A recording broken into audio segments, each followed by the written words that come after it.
दोस्तों इस वीडियो में हम एक और आईपीओ का रिव्यू करेंगे जिसका नाम है जारो institute of technology management and research limited. तो दोस्तों ये वाला आईपीओ 23 सितंबर से लेके 25 सितंबर तक ओपन रहेगा। तो इस वीडियो में हम जानेंगे इस आईपीओ का सबसे पहले कि ये कंपनी काम क्या करती है, मतलब इसका बिजनेस मॉडल क्या है। इसके बाद में हम देखेंगे दोस्तों इसके फाइनेंशियल्स और फंडामेंटल, जिससे हमें पता चलेगा कंपनी प्रॉफिट में है या फिर लॉस में। फिर हम इस कंपनी का जीएमपी देखेंगे जिससे हमें पता चले ग्रे मार्केट में भी क्या डिमांड चल रही है इसकी। फिर दोस्तों हम देखेंगे इस आईपीओ की डिटेल्स और लास्ट में हम जानेंगे कि इस आईपीओ में अप्लाई करें या फिर नहीं करें। तो चलिए सारी चीज़ें एक के बाद एक हम देख लेते हैं। तो सबसे पहले दोस्तों बात कर लें, ये वाली जो कंपनी है वो 2009 में इनकॉर्पोरेटेड हुई थी। मतलब देखा जाए तो काम करते हुए इस कंपनी को 16 साल का समय हो चुका है। तो काफ़ी अच्छा खासा एक्सपीरियंस है इसको अपनी फील्ड में। अब कंपनी का काम क्या है दोस्तों, तो ये जो कंपनी है ना, तो ये ऑनलाइन हायर एजुकेशन और अप स्किलिंग प्लेटफॉर्म है। मतलब ऑनलाइन ये हायर लेवल की एजुकेशन प्रोवाइड कराती है। तो एक तरीके का ऑनलाइन एजुकेशन ये प्लेटफॉर्म है। अब इसके बाद में दोस्तों ये पूरे इंडिया में अगर बात की जाए तो इसके 22 ऑफिसेस हैं। इसके बाद में दोस्तों अगली चीज़, इसके 36 पार्टनर हैं। मतलब कैसे, जो बड़े बड़े इंस्टीट्यूशंस होते हैं ना, जैसे आईआईएम, आईआईटी, तो ऐसे 36 इसके इंस्टीट्यूशनल पार्टनर हैं। अब ये ऑनलाइन जो कोर्स कराती, तो किस तरह के कोर्स कराती है ये वाली कंपनी, तो जैसे MBA, MCom, MA, MCA, BCA, BCom, तो ऐसे जो मास्टर डिग्री वाले बड़े बड़े कोर्स होते हैं वहाँ तक ये ऑनलाइन दोस्तों ये करवाती है।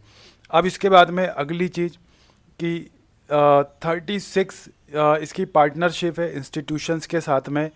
इसके बाद में दोस्तों 860, मतलब पूरे इसके इंडिया में 860 एम्प्लॉयज़ हैं। तो मतलब देखा जाए तो ऑनलाइन ये बड़ा प्लेटफॉर्म है, एजुकेशन, हायर एजुकेशन देने वाला एक बड़ा प्लेटफॉर्म है। तो देखा जाए तो सेक्टर यूनिक है, थोड़ा हटके बिल्कुल, क्योंकि इस तरह का सेक्टर अभी शेयर मार्केट में अभी तक लिस्टेड नहीं है। मतलब ऑनलाइन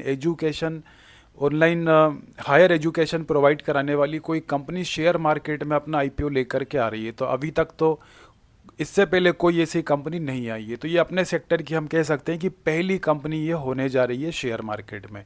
तो सेक्टर यूनिक है इसका दोस्तों। अब बात करते हैं दोस्तों इसके फाइनेंशियल्स की। तो फाइनेंशियल्स कंपनी ने 3 साल के प्रोवाइड करा रखे हैं, 2023 से लेकर 2025 तक के। तो कंपनी के अगर सबसे पहले हम एसेट्स की बात करें तो साल दर साल ग्रोथ है, 2025 में बढ़ के 276 करोड़ के हो गए। टोटल इनकम मतलब रेवेन्यू भी दोस्तों कंपनी का साल दर साल अच्छी ग्रोथ है। 2000 अगर 25 की बात करूं 31 मार्च तक का, तो लेटेस्ट 254 करोड़ का रेवेन्यू कंपनी का हो चुका है। प्रॉफिट आफ्टर टैक्स 51 करोड़ का, ये भी साल दर साल अच्छा प्रॉफिट है इसमें। एविडा में भी साल दर साल ग्रोथ है, नेटवर्थ भी काफ़ी अच्छी है, रिजर्व एंड सरप्लस में भी दोस्तों अच्छी ग्रोथ है। कंपनी पर उधारी जरूर थोड़ी साल दर साल बढ़ी है। तो टोटल अभी 2025 में बताऊं कंपनी पर कितनी बोरोइंग्स है, तो 51 करोड़ की कंपनी पर उधारी है। अब उधारी तो है लेकिन स्मॉल कैप कंपनी है, तो इसका मार्केट कैप भी आपको बता देता हूँ, 1971 करोड़ का इसका मार्केट कैप है। छोटी कंपनी है, तो कंपनी पर देखा जाए 1971 करोड़ का तो मार्केट कैप है, तो इस हिसाब से 51 करोड़ की उधारी है, तो कोई ज़्यादा उधारी नहीं है। इसलिए डेट टू इक्विटी भी कंपनी का जो आ रहा है निकल के रेशियो, वो 0.30 आ रहा है। मतलब बहुत कम रेशियो है कंपनी के मार्केट हिसाब से, कोई खास उधारी नहीं है, मतलब रिस्क नहीं है, नॉर्मल है। और आरओई की बात की जाए तो आरओई कंपनी का बहुत अच्छा है, 35% का। आरओसी 37% का है दोस्तों। Price to book value 10.50। P की बात की जाए तो 34 का पी निकल के आ रहा है कंपनी का। अब इसका पी ज़्यादा महंगा है या फिर सस्ता है, तो दोस्तों इसकी बात की जाए ना, तो इसके कॉम्पिटिटर, मतलब इसका जो पीयर्स अगर देखा जाए इस कंपनी का, या कॉम्पिटिटर हम कहें, तो कोई भी शेयर मार्केट में लिस्टेड नहीं है। इकलौती कंपनी है जो फर्स्ट टाइम शेयर मार्केट में इस सेक्टर की कंपनी लिस्टेड होने जा रही है। तो ये इसके लिए एक अच्छी बात है, मतलब प्लस पॉइंट है, पॉजिटिव पॉइंट है कि इसका कोई कॉम्पिटिटर नहीं है, तो इसे ज़्यादा कोई दिक्कत है नहीं। प्लस इसका कोई मैन्युफैक्चरर का काम तो है नहीं, प्रोडक्शन वगैरह का। इसका काम है ऑनलाइन एजुकेशन देने का। तो कंपनी के ज़्यादा खर्चे भी नहीं होने वाले हैं दोस्तों। और सबसे अच्छी बात यह कि कंपनी पर जो उधारी है, उस उधारी को आईपीओ से मिलने वाला जो पैसा है कंपनी, उस पैसे से वो अपनी उधारी को ख़त्म करने वाली है। तो उधारी को जब ख़त्म कर देगी दोस्तों, तो ये मान के चलिए कंपनी पर कोई भी उधारी नहीं बचेगी, और बाकी का जो पैसा बचेगा तो उसको वो मार्केटिंग में लगाएगी, अपने ब्रांड बिल्डिंग में लगाएगी, एडवर्टाइजिंग में लगाएगी, जो एक्टिविटीज़ होती हैं। क्योंकि कंपनी का कोई मैन्युफैक्चरर वाला काम या प्रोडक्शन वाला तो है नहीं, पढ़ाने वाला काम है। तो कहाँ पे लगेगा?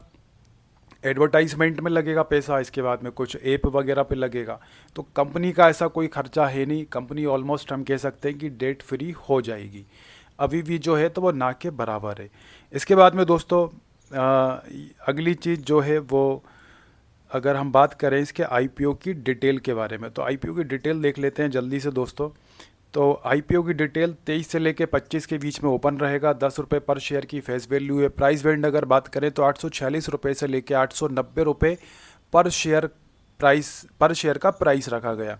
16 शेयर्स का एक लोट रहने वाला है दोस्तों। इसके बाद में दोनों तरह का इसमें रहेगा टाइप, मतलब फ्रेश इशू भी है और ऑफ़र फॉर सेल भी रहेगा। ऑफ़र फॉर सेल मतलब जो इसके प्रमोटर्स हैं वो अपना प्रॉफिट लेके एग्जिट हो जाएंगे। फ्रेश इशू से जो पैसा आएगा तो कंपनी उससे अपना कर्जा कम करेगी और साथ में कंपनी की ग्रोथ में पैसा लगाने वाली है।